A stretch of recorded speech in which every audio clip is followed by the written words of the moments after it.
Class 10th exercise 3.1 chapter का नाम हमारा pair of linear equation in two variable. बच्चों हमने पार्ट 1 कर लिया था, तो ये हमारा रहेगा पार्ट सेकंड। तो चलिए शुरू करते हैं।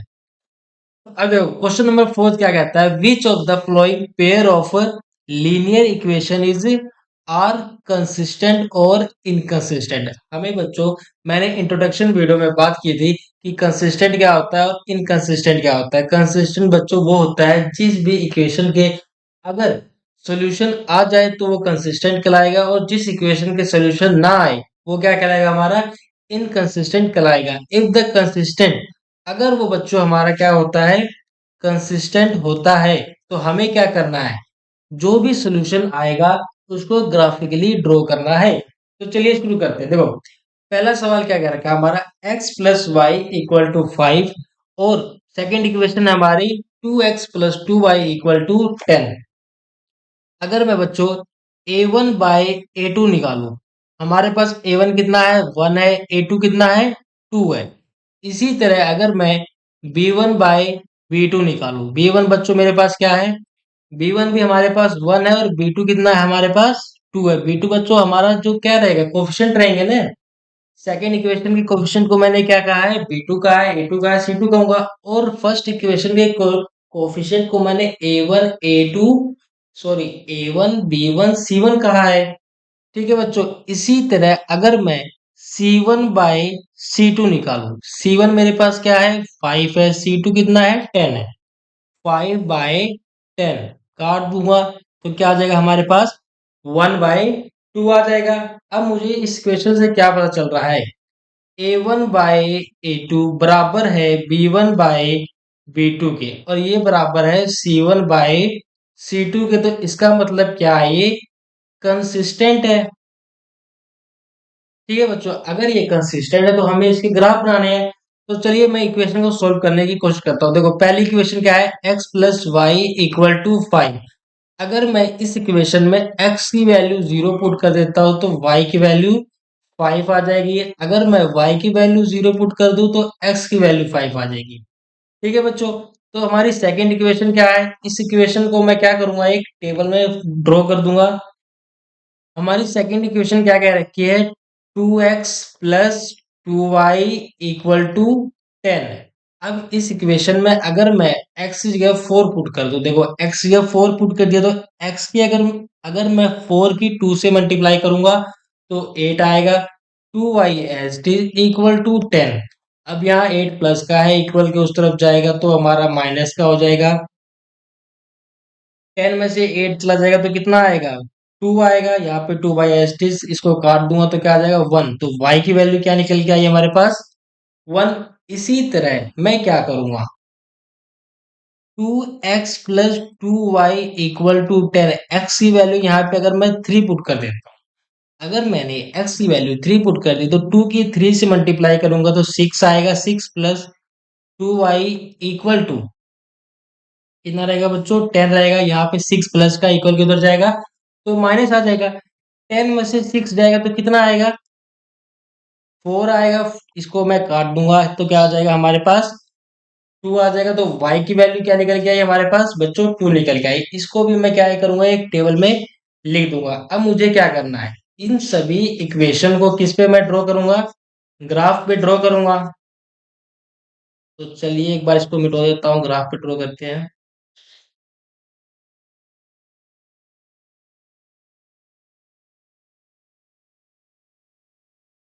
तो चलिए बच्चों ग्राफ बनाएंगे। अब देखो इसमें क्या था, मैंने क्या कहा था, x की वैल्यू 0, y की वैल्यू 5। तो कौन से बनेगा, यहाँ पे इस लाइन पे x की वैल्यू 0 रहेगी और y की वैल्यू 5, तो हमारे पास ये कोई पॉइंट आएगा।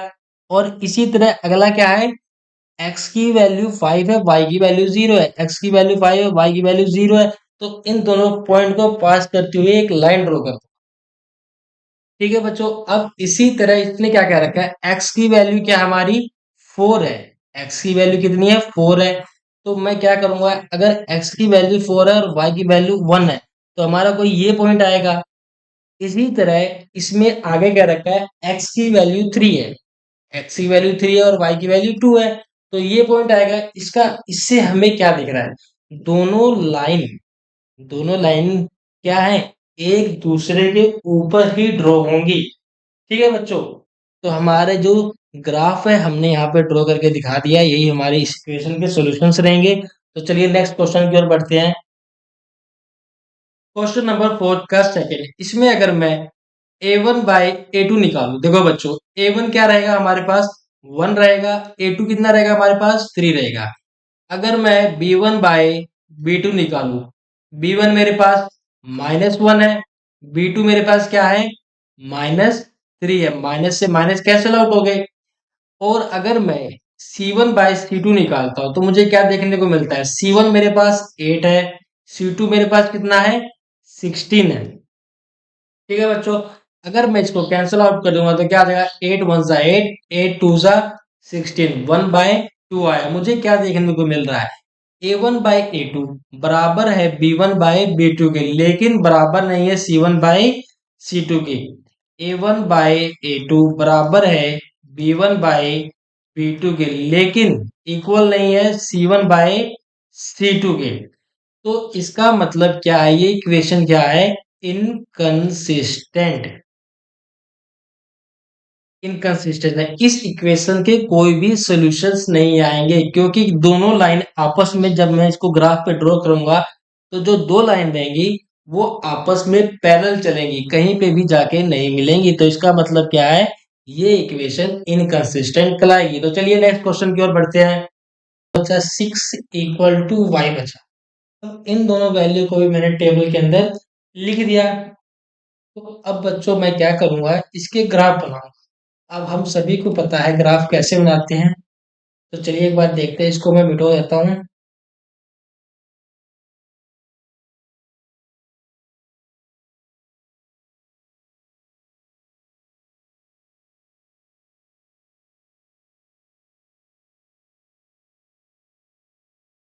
ठीक है बच्चों, अब देखो मैंने क्या कहा, x की वैल्यू 3 है जब y की वैल्यू क्या है 0 है, तो ये वाला पॉइंट रहेगा। इसी तरह x की वैल्यू 0 है, y की वैल्यू 6 है, ये वाला पॉइंट रहेगा। इन दोनों पॉइंट को पास करते हुए एक लाइन में ड्रॉ कर दी। ठीक है बच्चों, अब जो हमारी ये सेकंड टेबल है इसमें क्या क्या रखा है, x की वैल्यू 1 है, y की वैल्यू 0 है, ये वाला पॉइंट है हमारे पास। और x की वैल्यू 4 है और y की वैल्यू 6 है, ये वाला पॉइंट रहेगा। इन दोनों पॉइंटों को पास करके मैंने एक लाइन मारी है। अब ये दोनों लाइनें कहाँ पे इंटरसेक्ट कर रही है, ये कोई पॉइंट है 2,2 वाला कोई पॉइंट है, यहाँ पे ये लाइन इंटरसेक्ट कर रही है। तो इसके सॉल्यूशन क्या हो जाएंगे, 2,2 इसके सॉल्यूशन हो जाएंगे। तो चलिए नेक्स्ट करते हैं। क्वेश्चन नंबर फोर्थ का फोर्थ सवाल, इसमें क्या क्या रखा है, 2x minus 2y minus 2 equal to 0, 4x minus 4y minus 5 equal to 0। अब बच्चों अगर मैं यहाँ पे a1 बाई a2 निकालूं, a1 मेरे पास 2 है, a2 कितना मेरे पास 4 है, कैंसिल आउट कर दूंगा तो क्या आएगा 1 बाई 2 आएगा। इसी तरह अगर मैं b1 बाई b2 निकालूं, b1 बाई b2 निकालूं, b1 क्या है -2 है, b2 क्या है मेरे पास 4 है, b2 क्या है मेरे पास, एक सेकेंड, मेरे पास B2 क्या है -4 है, तो मैंने -4 यहाँ पे लिख दिया। माइनस से माइनस कैंसिल आउट हो गया, यहाँ पे क्या बचा 1 बाई 2 बचा, क्योंकि 2 वन 2, 2 टू ज़ा 4। इसी तरह मैं अगर C1 बाई C2 निकालूं, C1 बाई C2 निकालूं, यहाँ पे देखो C1 मेरे पास क्या है -2 है और C2 मेरे पास क्या है -5 है। अब इससे बच्चों मैं क्या देख सकता हूँ कि A1 बाई A2 बराबर है B1 बाई B2 के, लेकिन इक्वल नहीं है C1 बाई C2 के। तो ये क्या रहेगा, इनकंसिस्टेंट रहेगा। अब बच्चों इनकंसिस्टेंट रहेगा तो इसको सोल्यूशन क्यों नहीं रहेंगे, क्योंकि बच्चों जब भी मैं इसको ग्राफ पे ड्रॉ करूंगा तो दो लाइनें बनाऊंगा, वो दोनों लाइनें आपस में पैरेलल रहेंगी और कभी भी इंटरसेक्ट नहीं करेंगे, तो इसलिए इसके कोई भी सॉल्यूशन नहीं रहेंगे। तो चलिए नेक्स्ट क्वेश्चन करेंगे। Question number 5. Half the perimeter of rectangular garden whose length is 4 meter more than its width is 36 meter. Find the dimension of the garden. तो बच्चों इसमें क्या क्या रखा है, half the perimeter of rectangular garden हमें क्या दे रखा है 36 मीटर दे रखा है। और बच्चों जिसकी लेंथ है क्या है, वो 4 ज्यादा है उसकी विड्थ से। तो चलिए क्वेश्चन को शुरू करेंगे। तो मैं क्या कहता हूँ, जो विड्थ ऑफ गार्डन को मैंने एक्स कह दिया और जो उसकी लेंथ है उसको मैंने क्या कह दिया, वाई कह दिया। अब बच्चों क्या मैं x y equal to x लिख सकता हूँ? नहीं लिख सकता, क्योंकि हमें क्या कह रखा है, जो गार्डन की लेंथ है 4 ज्यादा है। अगर इसको बराबर करना है तो मैं इसकी विड्थ में 4 ऐड कर दूंगा। तो बच्चों ये हमारी फर्स्ट इक्वेशन बन जाएगी। इसी तरह आगे क्या कह रखा है, half the perimeter of rectangular garden. अगर मैं किसी भी रेक्टेंगुलर गार्डन का पेरीमीटर निकालूं तो वो क्या होगा, 2 इंटू लेंथ प्लस ब्रेथ होगा। यहाँ पे लेंथ को मैंने क्या कहा है, वाई कहा है, और ब्रेथ को मैंने एक्स कहा है। तो इसका अगर मैं हाफ कर दूं तो किसके बराबर होगा, ये वाई प्लस एक्स के बराबर होगा। ठीक है बच्चों, जो कि क्या मुझे दे रखा है, एक्स प्लस वाई या फिर वाई प्लस एक्स 36 के बराबर दे रखा है। अब मैं इन दोनों इक्वेशन को सोल्व करता हूँ, यानी कि इसमें एक्स और वाई की अपनी तरफ से वैल्यू पुट कर देता हूँ। देखो बच्चों, y equal to x plus 4 लिखा हुआ है। अगर मैं इस इक्वेशन में x की वैल्यू 0 पुट कर दूं तो y की वैल्यू क्या आ जाएगी, हमारे पास 4 आ जाएगी। अब इसी तरह इसी इक्वेशन में मैं y equal to x plus 4 में x की वैल्यू मैं 16 पुट कर देता हूँ, तो y की वैल्यू क्या आएगी हमारे पास, 16 प्लस 4 इक्वल टू 20 के बराबर आ जाएगी। तो मैं इन दोनों वैल्यू को मैं एक टेबल के अंदर लिख लेता हूँ। इसी तरह x plus y equal to 36 दे रखा है। अगर मैं y की वैल्यू 0 पुट करूं तो x की वैल्यू मेरे पास 36 आ जाएगी, या फिर अगर मैं x की वैल्यू 0 पुट करूं तो y की वैल्यू 36 आ जाएगी। इन दोनों वैल्यू को मैंने एक टेबल के अंदर लिख दिया। तो चलिए मैं इसका एक ग्राफ बनाऊंगा। देखो बच्चों, इसमें क्या क्या रखा था मैंने, x की वैल्यू 0, y की वैल्यू 4, ये वाला पॉइंट रहेगा, और x की वैल्यू 16 और y की वैल्यू 20। तो हमारे पास कोई ये पॉइंट आएगा, इन दोनों पॉइंट को पास करके मैंने एक लाइन ड्रॉ कर दी।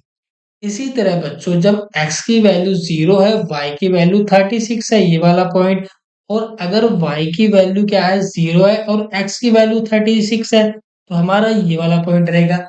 इन दोनों पॉइंटों को पास करके मैंने एक लाइन ड्रॉ करी। अब ये दोनों लाइन कहाँ पे इंटरसेक्ट कर रही है, 16, 20 के पॉइंट पे इंटरसेक्ट कर रही है। तो हमारी लेंथ ऑफ गार्डन क्या हो जाएगा, 16 हो जाएगा।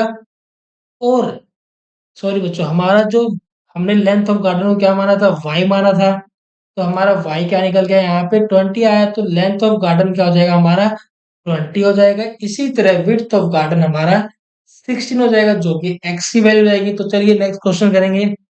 Number 6. Given the linear equation 2x plus 3y minus 8 equal to 0, write another linear equation in two variables such that the geometrical representation of the pair show form its intersecting line, parallel line और coincident line। इस सवाल का मतलब बच्चों क्या हुआ, यहाँ पे हमें लीनियर इक्वेशन दे रखी है, तो हमें अन्य इक्वेशन बनानी है, जो कि क्या रहे, इंटरसेक्टिंग लाइंस रहे, पैरेलल लाइंस रहे, और कोइंसिडेंट लाइन रहे। चलो बच्चों एक एक करके इन सवालों को करते हैं। हमारे पास जो इक्वेशन दे रखी है 2x+3y इक्वल टू 8, मैंने क्या किया बच्चों, यहाँ -8 लिखा है, इक्वल के उस तरफ ले गया तो +8 हो गया। अब हमारे पास क्या कंडीशन है इंटरसेक्टिंग लाइन के लिए, A1 बाय में A2 कभी भी बराबर नहीं होना चाहिए B1 बाय में B2 के। तो हमारी इंटरसेक्टिंग लाइन की यही कंडीशन है। अब मेरे पास बच्चों A1 कितना है, 2 है, A2 मुझे पता नहीं है तो A2 as it is, B1 कितना है मेरे पास 3 है, तो B2 मुझे पता नहीं, B2 मैंने एज इट इज रख दिया। अब मैं इनकी जगह क्या वैल्यू पुट करूं जो कि इक्वल ना रहे, तो मैं बच्चों क्या करता हूँ, 2 एज इट इज कुछ भी वैल्यू रख सकते हैं, मैं अपनी तरफ से A2 की वैल्यू क्या पुट करता हूँ, 3 पुट करता हूँ। इसी तरह 3 बाय में B2 की वैल्यू मैंने क्या पुट कर दी, 2 पुट कर दी। अब क्या है इसमें, A1 बाय में A2 बराबर नहीं है B1 बाय में B2 के। तो मेरे पास जो इक्वेशन बनी 3x+2y, अब C2 में क्या लूँ, C2 को चलो मैंने अपनी तरफ से 4 मान लिया। जो मेरे पास ये इक्वेशन है, इसकी मदद से मैंने क्या बनाया, एक ग्राफ बनाया, जो कि क्या बना हमारे पास, 2x+3y इक्वल टू 8 जो इक्वेशन हमें दे रखी थी, और 3x+2y इक्वल टू 4 वाली इक्वेशन का इस्तेमाल करने की मैंने एक ग्राफ ड्रॉ कर दिया। अब चलिए बच्चों पहले लाइन का ग्राफ ड्रॉ करेंगे। पहले लाइन की बच्चों क्या कंडीशन होती है, A1 बाय में A2 बराबर होता है B1 बाय में B2 के, लेकिन इक्वल नहीं होता C1 बाय में C2 के। तो बच्चों मैं क्या करूंगा, A1 तो मुझे पता ही है कितना है, 2 है। A2 मुझे नहीं पता। इसी तरह B1 मुझे पता है, क्या है बच्चों, B1 3 है। B2 मुझे नहीं पता। और C1 बाय में C2, C1 मेरे पास 8 है, C2 मुझे पता नहीं। अब देखो मैं क्या करता हूँ, टू एच डी लिखा हुआ है, ए टू की वैल्यू मैं क्या पुट कर दूं, टू बोलकर टू पुट कर देता हूँ। इसी तरह three H D, B two की वैल्यू मैंने क्या पुट कर दी, थ्री पुट कर दी। आपस में कैंसिल आउट हो गया तो क्या आएगा, वन आएगा। ये भी आपस में कैंसिल आउट हो गया तो क्या आएगा बच्चों, वन आएगा। ये नॉट इक्वल टू होना चाहिए सी वन बाई में सी टू के। अब यहाँ पे देखो, मैं सी टू की क्या वैल्यू पुट कर देता हूँ, यहाँ पे सी टू की वैल्यू मैं फोर पुट कर देता हूँ, कैंसिल आउट करूंगा तो टू आएगा। तो मैं देख सकता हूँ A one by A two बराबर है B one by B two की, लेकिन बराबर नहीं है C one by C two की। तो मेरे पास इक्वेशन क्या बनेगी, two x plus three Y equal to four. इसकी मदद से मैंने एक ग्राफ बनाया, जो कि क्या रहेगा, पैरेलल लाइन का ग्राफ रहेगा। तो चलिए बच्चों, ये हमारे पैरेलल लाइन का सोल्यूशन हमने निकाल दिया है। अब हम करेंगे कोंस्टेंट लाइन का। अब कोइंसिडेंट लाइन क्या होती है बच्चों, इसमें क्या हो, ए वन बाय में ए टू बराबर हो बी वन बाय में बी टू के, लेकिन बराबर ये भी बराबर होना चाहिए सी वन बाय में सी टू के। हमारे पास equation two x plus three Y equal to eight दे रखी है, जिसमें से ए वन की वैल्यू क्या है, टू है। बी वन की वैल्यू क्या है, थ्री है। और सी वन की वैल्यू क्या है, एट है। अब ए टू की वैल्यू क्या पुट करता हूँ, तो चलो बच्चों मैं ए टू की वैल्यू क्या पुट कर दी, मैंने फोर पुट कर दी। इसी तरह बी टू की वैल्यू मैंने क्या पुट करी, सिक्स पुट कर दी। और ए टू सी टू की वैल्यू मैंने क्या पुट करी, सिक्सटीन पुट कर दी। अब मैं कैंसिल आउट करता हूँ, टू वन जा टू, टू टू जा फोर, थ्री वन जा थ्री, थ्री टू जा सिक्स, एट वन जा वन, एट टू जा सिक्सटीन। तो क्या निकल के आया, one by two, one by two, one by two निकल के आया। ठीक है बच्चों, तो हमारे पास कोइंसिडेंट लाइन की जो इक्वेशन है वो क्या बनेगी, four x plus six y equal to sixteen. इसका मदद करके मैंने क्या किया, इसका भी क्या है, एक ग्राफ ड्रॉ कर दिया। अब इस ग्राफ में क्या होगा, ये दो दोनों लाइनें आपस में एक दूसरे के ऊपर क्या करेंगी, कोइंसिडेंट करेंगी, यानी कि एक दूसरे के ऊपर ही आपस में चलती रहेगी इंफिनिटी। ठीक है बच्चों, तो चलिए नेक्स्ट क्वेश्चन करेंगे। Question number seven, draw the graph of the equation x minus Y plus one equal to zero and three x plus two y minus twelve equal to zero. Determine the coordinate of the vertex of the triangle form by this line and the x axis and shade the triangular region. इस सवाल में जो equation दे रखी है, इससे क्या बनेगा, एक ट्रायंगल बनेगा। तो हमें इसके कोऑर्डिनेट बताने, जो ट्रायंगल बनेगा उसके अंदर के पार्ट को हमें शेड करना है। अब देखो बच्चों, हमारे पास जो इक्वेशन है, x minus Y plus one equal to zero and three x plus two y minus twelve equal to zero. अगर बच्चों मैं x minus y equal to one, sorry बच्चों, x minus Y plus one equal to zero वाली equation का इस्तेमाल करूं, इस equation में अगर बच्चों मैं x की वैल्यू अगर मैं माइनस वन पुट कर देता हूँ, एक्स की वैल्यू मैंने माइनस वन पुट कर दी, Y S T plus one equal to zero. Minus one plus one cancel out हो गए, तो वाई की वैल्यू क्या आ गई हमारे पास, जीरो आ गई।